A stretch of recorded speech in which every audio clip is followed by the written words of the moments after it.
Welcome to Sky Bar. Hi, we're the Marlborough Junior Reporters, and we're here at Sky Bar today. Thank you, Frank, for having us here at Sky Bar. Hey, thanks for coming. It's great to have you here. I have a couple questions for you. So my first question is, what do you enjoy most about working here? I think just the variety. There's so much that I can do with both the Sky Bar, with making Sky Bar fudge, Sky Bar hot chocolate, testing out new recipes. We're trying out Oreos wrapped with Sky Bar fudge. We've made this delicious, freshly made bread this morning with some Sky Bar fudge rolled inside. So definitely the variety of what I get to do at this job. My next question is, what is the hardest part of what you kind of do here at Sky Bar? Chocolate is very temperamental, and you don't always know that something has gone wrong till the end of the process. Now you've got bars you really can't sell. Thankfully, we've recently found ways to use these reject bars in, again, making fudge, hot chocolate. We're going to be trying out brownies and all that stuff. The hardest part is the frustration when something goes wrong and we don't know about it till the bitter end. This is our toy store candy store. You can see our lovely train going around the top of the store with historic covered bridges typical to New England.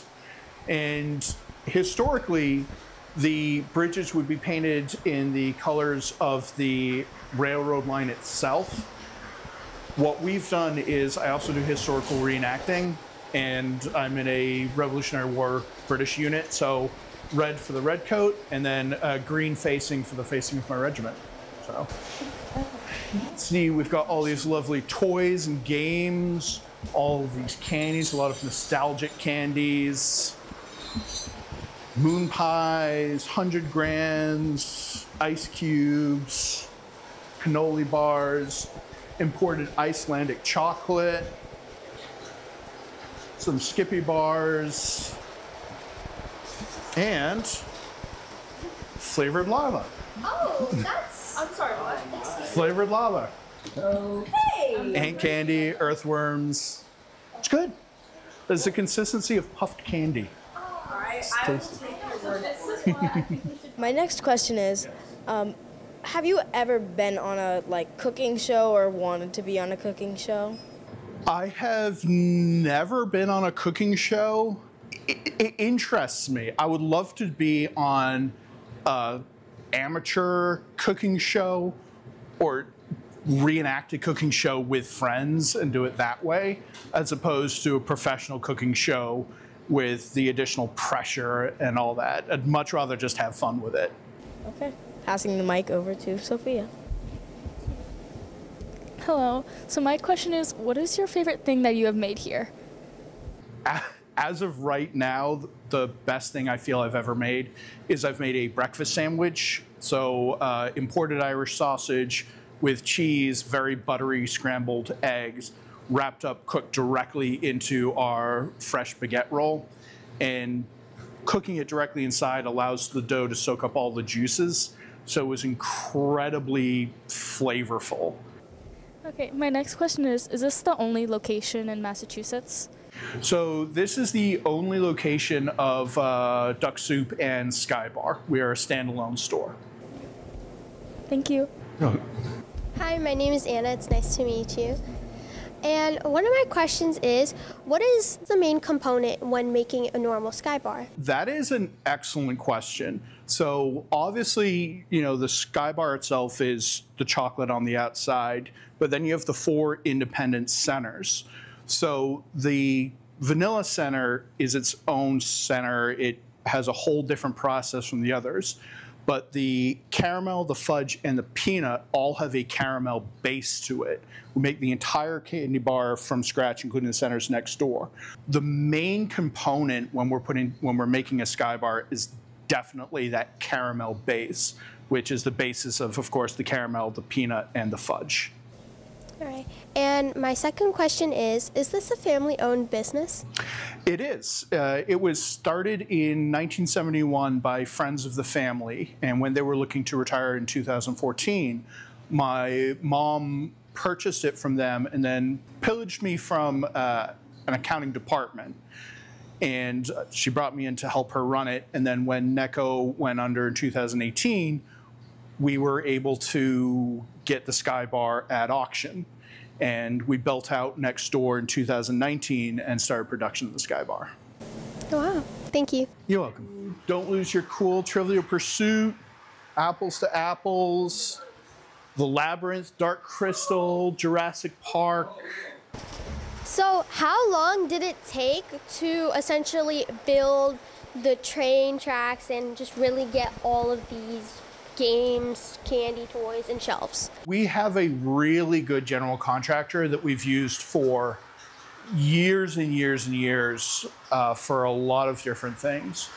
They were actually able to build all this from February of 2019, and it was ready by, I think, June or July of that year.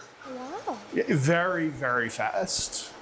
But to figure out what we want to have in here and find the vendors who would sell it to us and get the right mix and the right displays, that took a lot longer. The current iteration that you see right now was kind of summer of last year. When we first started, we'd had these as 2 separate stores. In 2020, we had to shut down. So it was closed and just not used for months and months and months. And what we ended up doing in order to just be able to really merge our 2 stores together is we punched through, as you see right now, and that's really allowed this store to flourish. We get a lot more candy in here now, a lot more foot traffic. We've really been able to build up our games. Well, thank you. You're welcome. What were you guys doing in the pandemic? We are considered a grocery store and also food manufacturing, so we were able to stay open. We were closed very briefly, where we're doing curbside pickup only. What was really good about that was it kind of gave us some downtime to reorganize how our store was laid out. Being closed allowed us to open up the aisleways, rearrange the tables and the displays.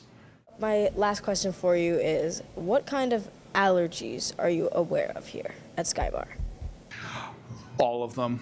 I would say the biggest ones we run into would be gluten for celiacs and nut allergies, peanut allergies. So I've done a lot of work trying to find candy, crackers, snacks that are nut-free and gluten-free. And there's a lot of really good ones out there now that are hitting the market. There's some really good brands that, great for celiacs, great for people with nut allergies, great for vegans. There's a couple lines I've been able to find where I would recommend them to anybody, whether you had an allergen or a food preference or not. So we're going to continue on through.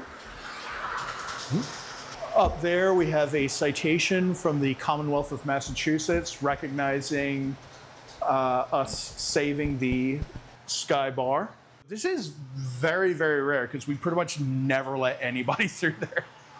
So, ready to come on in? Yeah. All right.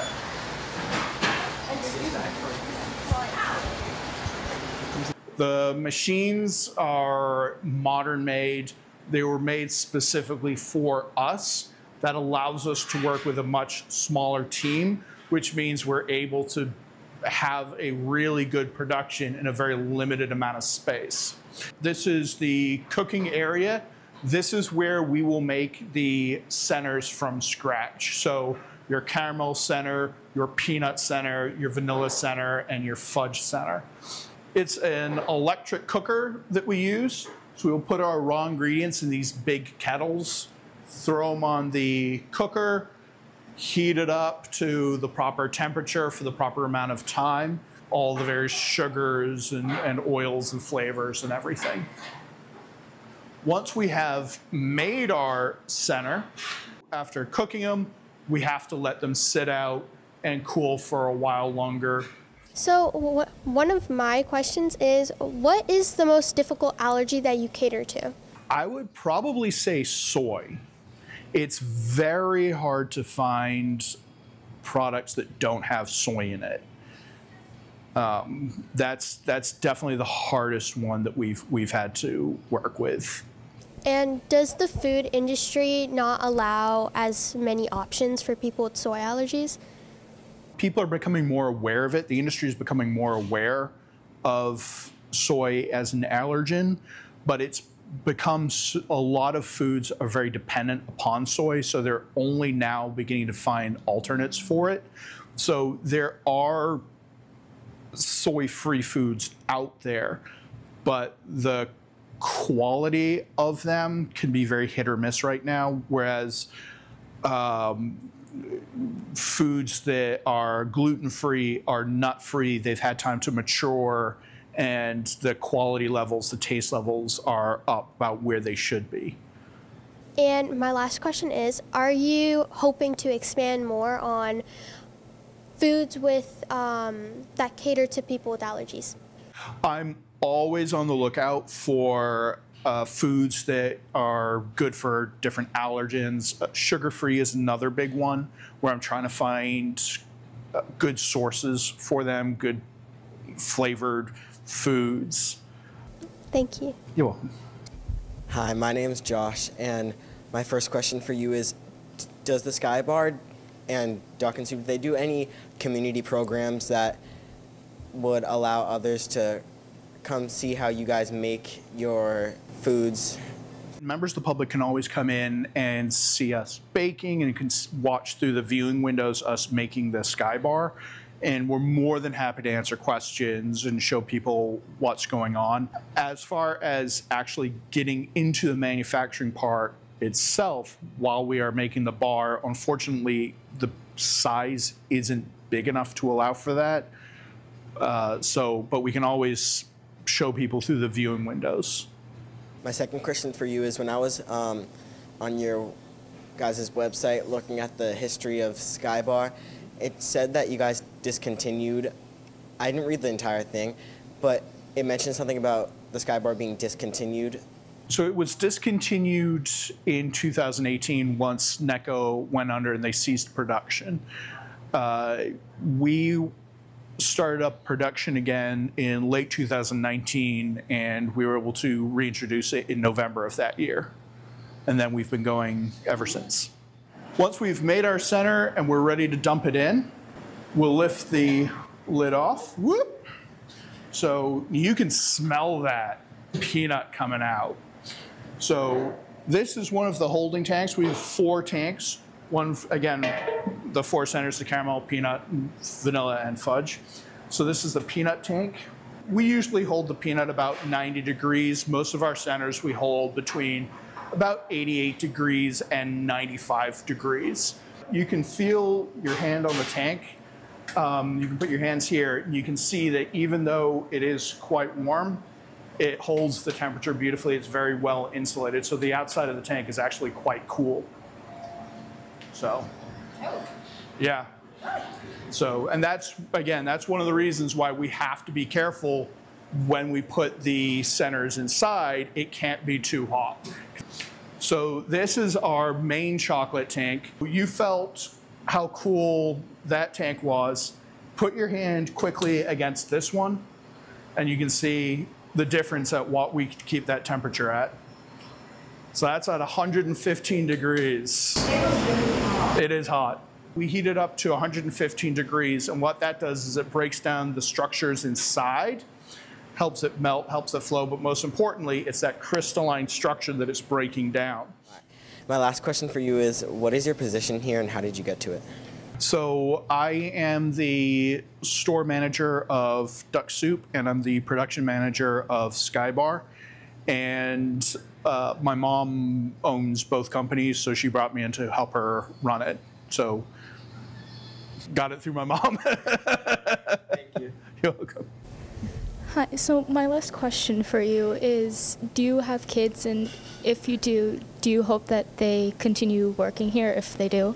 So I don't currently have kids. I definitely, if I ever have kids, I would definitely want them working here. I definitely want them to eventually take over. Thank you. You're welcome. Hi, I'm Oliver, and I was wondering, as a chocolate maker, do you think of yourself as a Willy Wonka type? I do. I definitely have this. I feel like I definitely have the spirit of Willy Wonka. I love confections. I love playing around. I love whimsical stuff.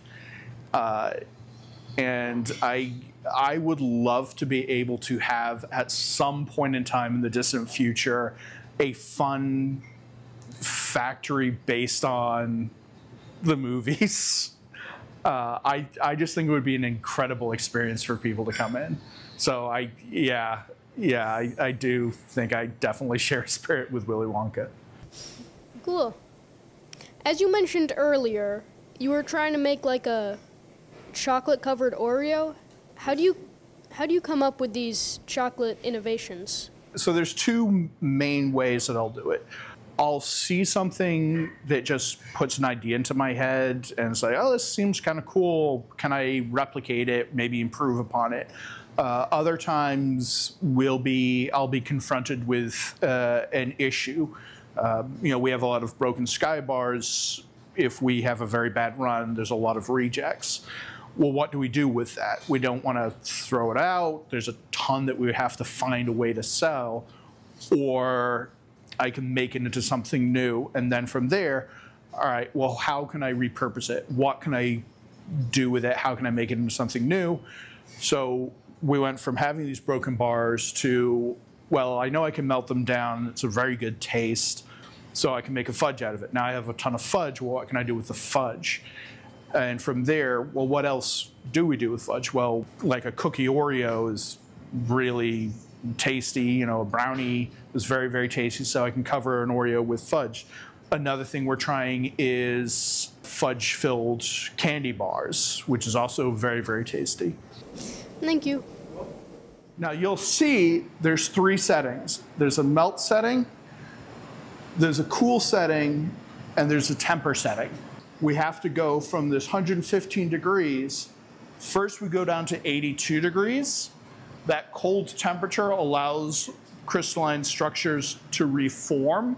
A properly tempered chocolate is going to have that nice snap to it, that nice shininess to it. And when you eat it, it's going to be nice and smooth. If you ever have a chocolate that looks kind of dull, or you bite into it and it tastes kind of grainy, what your tongue is actually picking up on is the sugar crystals that shouldn't be there. That is a chocolate that's been improperly tempered. Usually the first couple bars are out of temper. And what we do is we now save these, and these are going to be used for Sky Bar Fudge. These are all bars that we would be otherwise completely unable to use, either as an oopsie, which we sell for $1, or we sell tubs of broken bars for 50 cents. Now we're saving them and using them for fudge. So it takes about 2 hours to fully melt a full tank of chocolate from the discs that it comes in as to be fully melted and able to start the cooling process. We found that fluctuations in heat, especially fluctuations in humidity, random air currents almost, all those things can end up affecting the bars at some point from start to finish, which we won't know about until we have fully made everything and fully cooled. This is for the molds. So right down here we have a mold lift. So this will hold the molds in place as the conveyor belt moves them along one at a time. Next we have the mold heater. The mold heater is what heats up the molds to get it to the proper temperature. Then we have one last person sitting here at the end. They're going to be the ones pulling the molds off the conveyor belt, putting them into the rack. And when they have a full rack, the individual loading the molds can run on down and bring the full racks into the cooler. So if you poke your head in there, you can get a nice chocolatey smell. Smells like Willy Wonka's chocolate factory. Yep. I didn't know what that smells like. I had a dream about it. This is what Chris is doing now. He's demolding the bars from the run we did earlier. So you can see, just picking up the molds, turning them over, giving them a little twist to pop them out. Now, as he goes along, he's checking to see how they are. Are they going to be good bars we can fully wrap? Maybe they're going to be oopsies. Maybe they're going to be broken. If they're broken, they're going to be going into this box right here, which we're eventually going to turn into fudge. You can pop them right out like that. So you can see all the bars that we have so far on the rack to his left. And what's going to happen when it's time to wrap the bars, our bars, because they have 4 independent sections, there's an inherent weakness to the bars. So they need these cardboard boats in order to give it additional stability so they don't break in the packaging. So we'll have one person throwing the bars onto the boats. They'll go through the wrapping machine. And so we have a heat seal. So you've got your 2 cold wrappers to help guide it. Right behind it, these are the heated wheels. So that's about 115, 125 degrees. That's literally melting the wrapper together. And then the last person is sitting right at the end, catching the bars, fully wrapped bars, sticking them into boxes.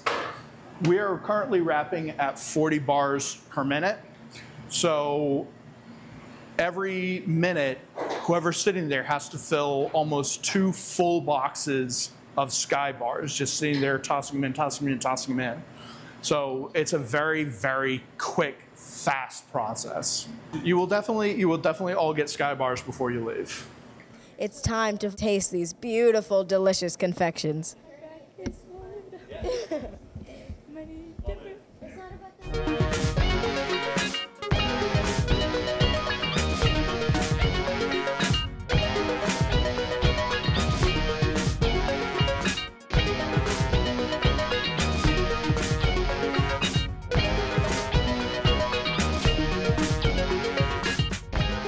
Very delicious. It's awesome. 10 out of 10. Actually, 11 out of 10. It's really scrumptious, and I like it how it's not overly sweet. And for those who do not like chocolate at all, because it's really sweet, this is it's not sweet, and I like it how it has a sort of like crunch to it, so it isn't like soggy and things like that. I really like it. 10 out of 10. Would recommend. It's very delicious. It's scrumptious. You stole my thing. I'm ready. Wow, I'm ready. I made it better. There's a little bit of crunch in here. You can definitely taste the fluffiness. The chocolate is definitely a very rich and fulfilling taste. And so for my rating, I give this an 11 out of 10. Thank you. Tastes good, crunchy outside, soft inside. Thank you, Frank, for having us here. You're welcome. And thank you for watching. Junior is